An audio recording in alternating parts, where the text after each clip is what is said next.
Hey A&Pers, this is Dr. Jones checking in. This is A&P1 lecture test 3, video 13, Noteset page 14, and we're covering the tendons and the accessory ligaments.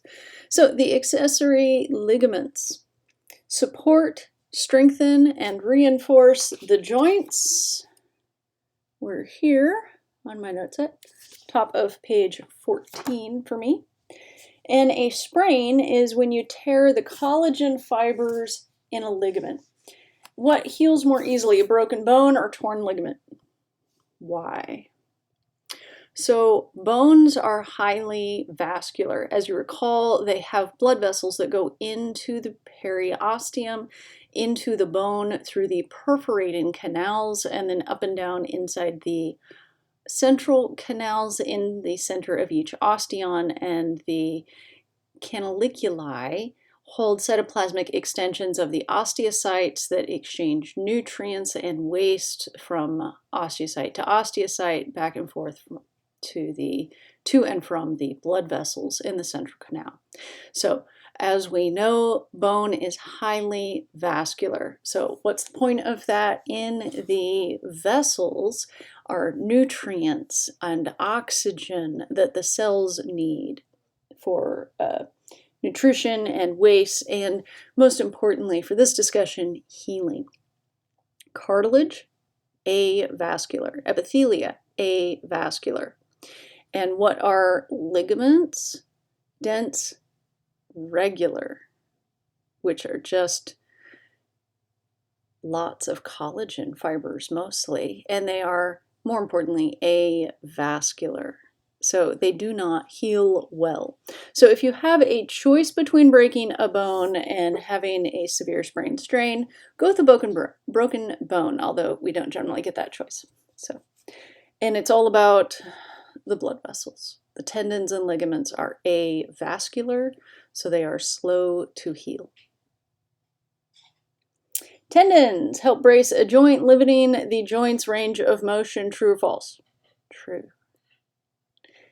Example, the shoulder. The shoulder is a ball and socket joint, and you can see the bony portion here is not much of a socket to hold that head of the humerus in, right? Not like the acetabulum. So the head of the femur, the hip is a ball and socket joint, but the acetabulum is a nice cup, and it really holds the head of the femur in. The femur can move, but not like this shoulder, where shoulders can do anything, right? Unless you got a bump shoulder like me. So what actually holds the humeral head to the glenoid fossa? And it's the tension and all of these tendons and ligaments and partly the articular capsule here. So yeah, mostly the tendons. Okay. Bursae. Here's a bursa. There are lots of bursae. Bursae are little pockets of synovial fluid lined by synovial membrane. That makes sense because what do synovial membranes make? Synovial fluid. So without a synovial membrane, you can't have synovial fluid. So if you have a pocket of synovial fluid, then clearly it's lined with synovial membrane, or you wouldn't have synovial fluid. And it cushions areas where tendons or ligaments rub. Bursitis is inflammation of a bursa. And a bunion, I completely disagree with our book on this one. A bunion says, the book says a bunion is a bursitis, but it's an overgrowth of the bone. So I'm going to disagree with the book on this one. Yeah. Oh, and I wanted to tell you the story, because I always tell the story, of the time my husband got patellar bursitis. So this bursa, I'm pointing to it, in the front of the patella is the prepatellar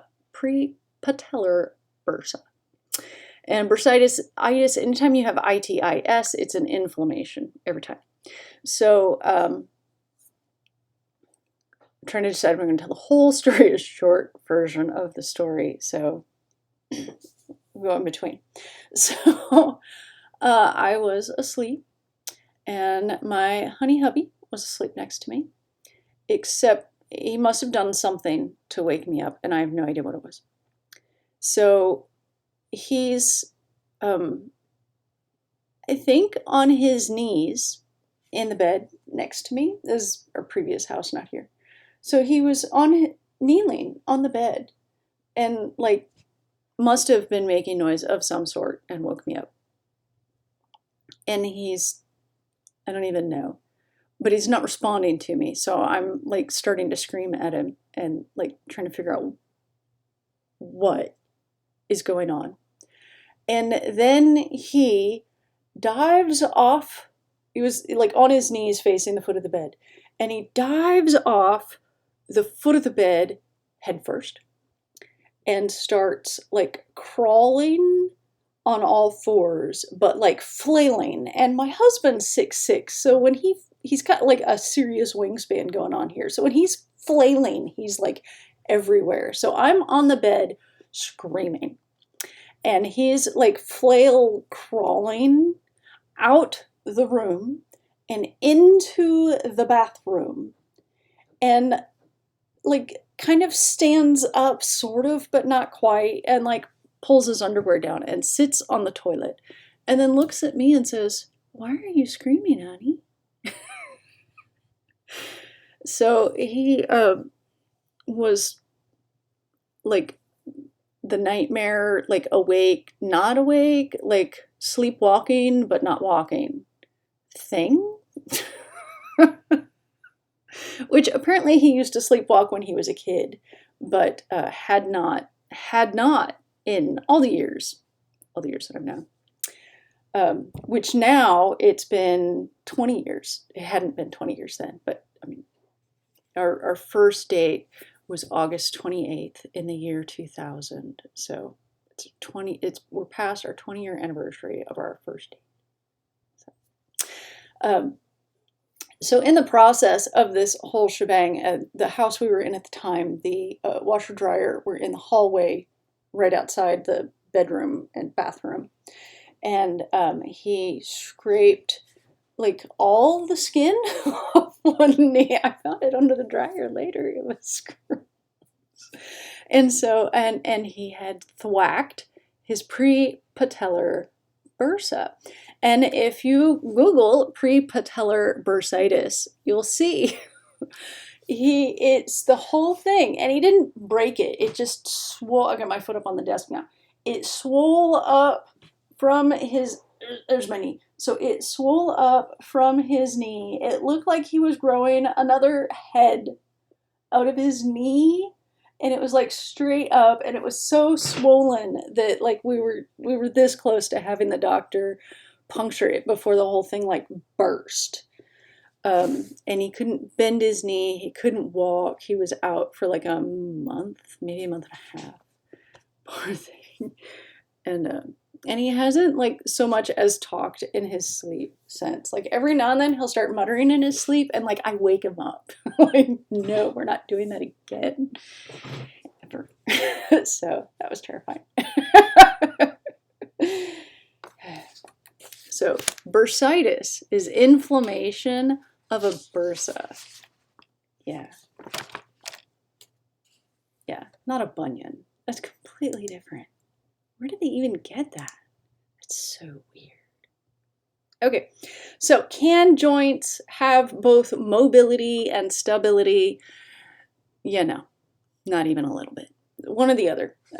So the shoulder has mobility and the hip has stability. I'm still in the way. Can I go smaller? There we go. Okay, factors that stabilize joints and limit range of motion. You've got the ligaments, the shapes of the surfaces, the bones, muscles, fat pads, and probably most importantly, the tension in the tendons after the shapes of the surfaces. So a dislocation, which is called a luxation, the articulating surfaces are forced completely out of position.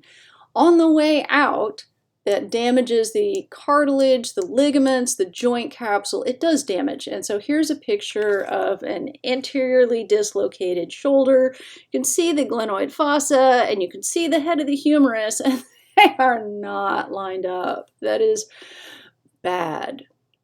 Wrong. That looks really painful. And because it does damage on the way out, once it dislocates, once that joint dislocates, it is more likely to dislocate again in the future. So also bad. So if you have a dislocation or a luxation, you go see an orthopedist or the ER, one or the other. Like to dislocate a hip generally involves huge amounts of pressure, like a car accident at fairly high speeds. So you're going to be in the ER. Okay, so a subluxation is a partial dislocation. And for a subluxation, you're going to go see your friendly neighborhood chiropractor, because this is does not do damage to the cartilage, the ligaments, the joint capsule. It's just that the joint is like stuck or in slightly the wrong place. Like if you've ever had like a rib head out, like it hurts and you can't get a deep breath and it kind of hurts, but not like a fracture hurts, but it's annoying. Yeah, so friendly neighborhood chiropractor for a subluxation. And also there are no pain receptors inside the joint cavity, which means your joints never hurt. Right? Yeah, if you're over the age of 35, that was funny. So there aren't any pain receptors inside the joint cavity. Outside, surrounding the joint cavity, there are a lot. But not actually inside the joint cavity itself. So, no. Does that mean joints cannot hurt? Oh, heck no. That is not what that means. Oh, that's for the next page. All right. Next page. So this has been A&P1, lecture test 3? Yeah, this is 3. T3 Noteset. And this was video 13 on page 14. So we talked about luxations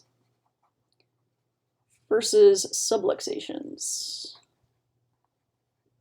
Excellent. The education must go on. Dr. J out.